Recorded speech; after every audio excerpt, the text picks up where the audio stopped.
Miarabantsika rehetra amin'ny anaran'ny tompo mahaiza manitsy olona izay indray lohatenin'ity video manaraka ity.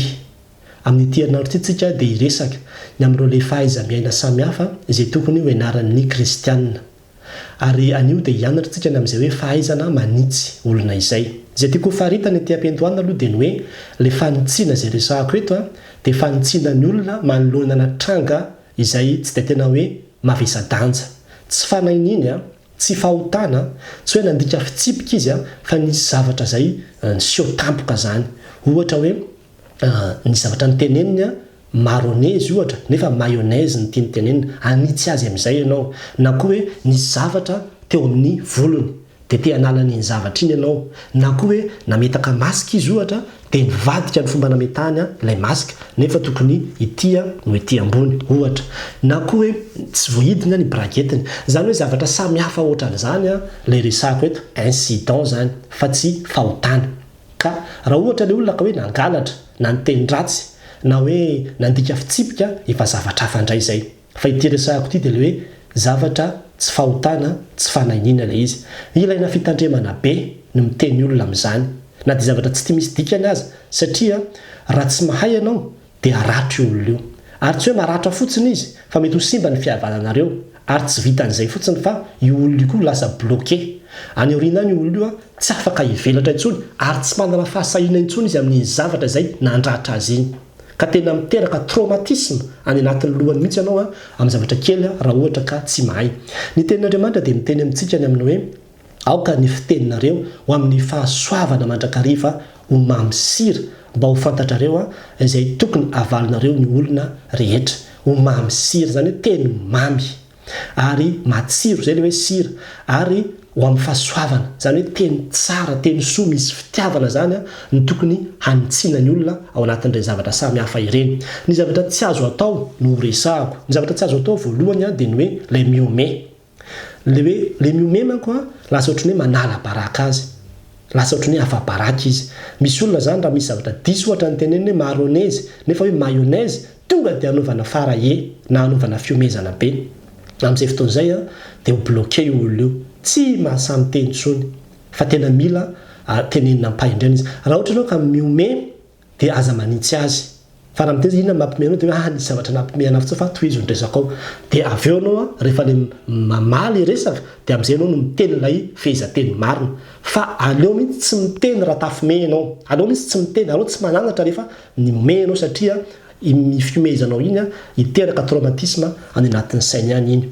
Ary io ry havana dia tena zavatra hitako mihitsy io. Nisy tovolahy anankiray izay avy any ambanivohitra. Rehefa anasiana izy ndana mba hangalao coupe-ongle. Dia lasa izy nitady ilay coupe-ongle eraky ny trano. Tsy fantan'ilay izy dia nanontany izy hoe aiza ilay coupe-ongle? Dia mbola nasiana laverina koa inona? Dia coupe-ongle. Tonga dia niomeny eraky ny trano. Tonga izy dia nitomany be. Dia raha indray ny nampangina azy. Blessé izy. Ary tamin'izay fotoan'izay tena nampianarin'ny tompo mihitsy amin'ny hoe mitandrema. Aza mifaly amin'ny tsy fahaizan'ny hafa. Fa ianao koa mba manana tsy fahaizana ihany koa ianao. Ny faharoa dia le manambany na maneso. Nareo ve avy aiza? Inona koa zany ohatran'ny olona avy any ambanivohitra. Un homme no fiteny fa tsy une homme. Nareo ve avy any amin'ny sekoly tsy nisy rindrina? Zany hoe tena tonga dia manitsy tokoa fa manambany. Zany hoe sady fanitsiana no fanambaniana ka tena tsy mitondra voka-tsoa zany. Ny olona tratran'izany koa dia manana tendance tsy hisatsony hiteny. Tsy satsony izy hiteny fa tonga dia fermé tanteraka satria fitratran'izay traumatisme vokatr'ilay fanambaniana izay. Mety zavatra kely fa miteraka zavatra be dia be any anatin'ny fon'ny olona ilay izy. Dia ohatr'izay koa ilay tezitra. Tonga dia hoe tsy tiako mihitsy ianao miteny izany teny zany. Efa hoe payer fa tsy hoe pailler. Tonga dia tezitra zany ianao e. Dia tsy mety koa izay fahatezerana izay satria rehefa manitsy olona tsika dia amin'ny fahasoavana, amin'ny fitiavana fa tsy amin'ny fahatezerana. Tonga dia tsy miditra mihitsy ilay izy raha vao tezitra ianao. Tahaka ny hoe rehefa tsy mahay dia aza miteny frantsay ohatran'izany. Un homme no fiteny fa tsy une homme. Dia fa tsy mety koa izay satria lasa tsy afaka hiteny intsony zany olona io. Tsy manana fahasahiana hiteny intsony izy rehefa nitezeranao ohatran'izay. Dia ohatr'izay koa ilay mamazivazy. Ohatra hoe nisy zavatra mety misy zavatra kely eo amin'ny nifiny eo ohatra dia hiteny an'izay sarotra no miteny an'izany rehefa tsy manana le fahendrena anao dia aloha mihitsy tsy miteny fa tena sarotra miteny zany ary tsy azo atao le mamazivazy hoe raha vitotonkany lokanareo zany na koa hoe fa maninony ty braketinao ty tsy misokatra misy zavatra tadiavinao ndraika amin'izy io zavatra ohatran'izany vao maika zany le olona efa mahamenatra le zavatra ao amin'ny tenany a mbola ampinao fienatra fanondroany ray izy a amin'le vazivazy ataonao mety ozy ianao manao hoe izy efa fanaovanay fa mifampahazaka zay tsy maninona fa izao rehefa zatra an'izany ianao a dia ho izany koa ny fomba hoentinao a amin'ny olona isan-karazany dia amin'izay fotoan'izay a mety hiteraka fatafitodana goavana be le izy dia ohatran'izay koa le mamasoka ny amin'ny hoe tsy miborosy nify ka ianao zany na hoe tsy misasatare mihitsy ka ianao zany raha misy zavatra kely ohatra anao mitarehany na hoe tsy nanao français ka nareo tany am-pianarana na hoe tsy fantatra hoe zay zavatra tianao tenenina fa indraindray a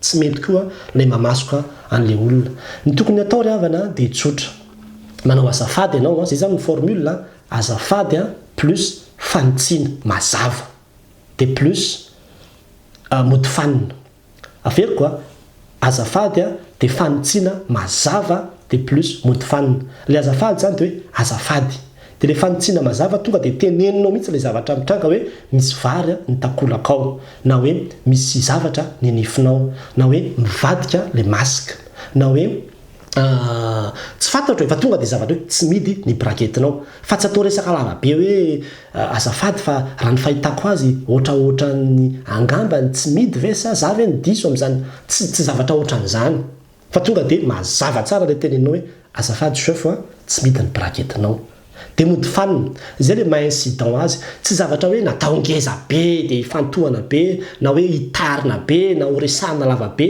fa tonga dia hoe ohatrany hoe nataonao ohatrany tsy nisy zany le izy manitsy azy ianao dia nataonao ohatrany hoe tsy nisy le izy ilaina fahendrena io manitsy olona io raha misy olona zany ka hoe niteny izy dia ny zavatra diso ny tenenina un homme ny tokony tenenina fa une homme ny tenenina dia tonga toizany hoe azafady un homme fa tsy une homme entre parenthèse fotsiny zay fa toizo zavatra ohatran'izay zany le ataonao raha mbola mamerina moa izy rehefa aveo dia tsy mamerina miteny tsony ianao fa rehefa le miteny indray ianao ka mamoaka an'le fehezantena dia le marina no teneninao hanitsianao azy raha mbola mamerina fanotelo izy dia aloha tsy miteny tsony aloha mangina amin'izay satria nahoana ny fihavananao no tandrovy mihoatra noho ny zavatra rehetra amin'ny olona io fa tsy voatery ianao anery azy fa rehefa nitena anao nananatra ianao indray mandeha indroa dia efa ampy izay ka tena ilaina fitandremana io raha tsy izany dia bloquer le olona manimba azy tsika mandratra azy sika amin'izay le hoe fomba fanitsiana azy zay nefa dia zavatra kely tsy nisy dikany anie le izy fa niteraka zavatra be deabe tamin'le olona le izy ka raha misy zavatra tsy mety mahaiza mifanitsy amin'ny fitiavana sy amin'ny fahendrena mba ho voninahitra Andriamanitra ny zavatra rehetra izay ataontsika ho an'Andriamanitra ny voninahitra amen